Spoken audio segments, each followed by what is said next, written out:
Ever heard of the geometry of fate?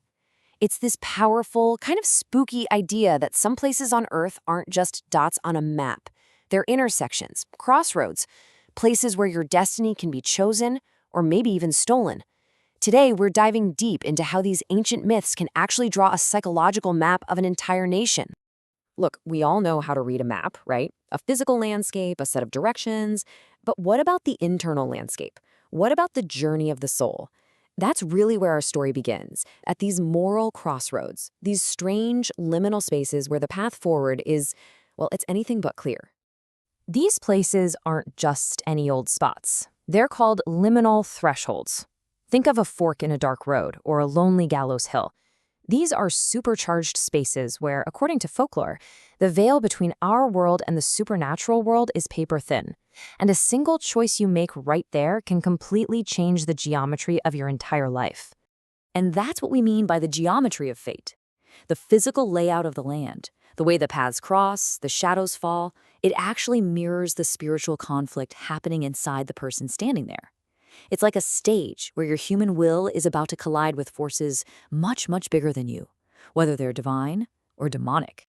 So, who might you meet at one of these fateful crossroads? Well, let's start with a figure who just loves structure, rules, and a good devilish transaction: the incredibly cunning Mephistopheles. The first thing you have to understand about Mephistopheles is that he's not a creature of chaos. Not at all. He's a demon of commerce, a supernatural businessman. He operates at very specific, very defined crossroads, and he's summoned there by ambitious people looking for a shortcut to power or riches.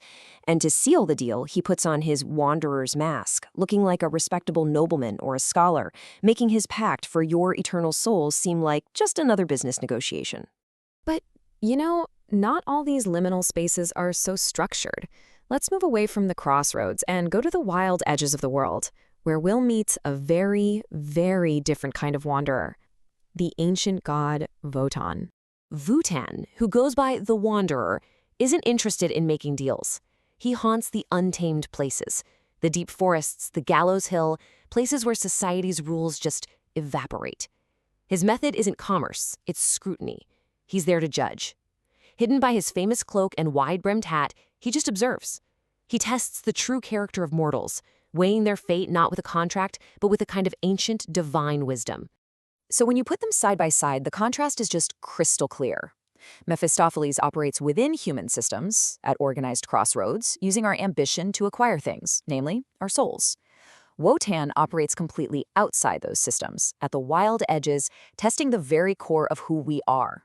To put it simply, one offers a deal for your soul, the other is there to see what your soul is truly worth. But here's where it gets really interesting. What if these two figures, who seem like total opposites, are actually part of this same psychological system, a kind of hidden structure that allows ambition to run completely wild while someone else pays the price? This dynamic has a name. It's called Faustian architecture, and it's a fascinating and incredibly dangerous pattern.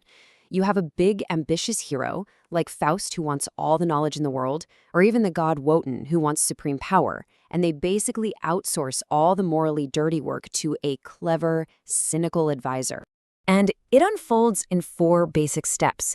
First, there's that insatiable hunger for power. Second, the hero hands off all the dirty work to an advisor. A Mephistopheles, or, in Wotan's case, a guy named Lodge. This creates plausible deniability, right? It lets the hero look noble and clean. And the result? Ambition without any accountability. The hero gets all the glory, while someone else gets their hands filthy. Okay, now this is where a mythic structure becomes terrifyingly real. Because this psychological architecture, this pattern, it doesn't just apply to individuals. The psychologist Carl Jung saw this exact thing play out on the world stage, in a whole nation's dark pact with its own inner demons. You see, for Jung, figures like Wotan and Faust weren't just characters in old stories. He believed they were living archetypes, powerful, primal energies just simmering deep within the collective unconscious, which is kind of like the shared psychic DNA of an entire people. And sometimes those energies can just erupt. Jung defined the Wotan archetype specifically as this incredibly volatile force of storm and frenzy. It's not a rational energy. He described it as a possession. An entire nation, he argued, could get swept up by this passionate, violent, and totally irrational storm, losing all individual conscience in a giant wave of collective emotion. And this leads us to his most chilling diagnosis. Jung looked at the rise of National Socialism in Germany and described it as exactly that, a collective Faustian pact with the devil. He saw a whole nation, driven by this insatiable hunger for power and renewal, making a deal with a dark, destructive force to get what it wanted. This is the ultimate cautionary tale that these myths are screaming at us. When an entire society allows these volatile, ancient archetypes to merge with the political structure of unchecked ambition, that Faustian architecture on a national scale, the results are absolutely catastrophic. The myth doesn't just reflect reality anymore, it becomes a horrifying one.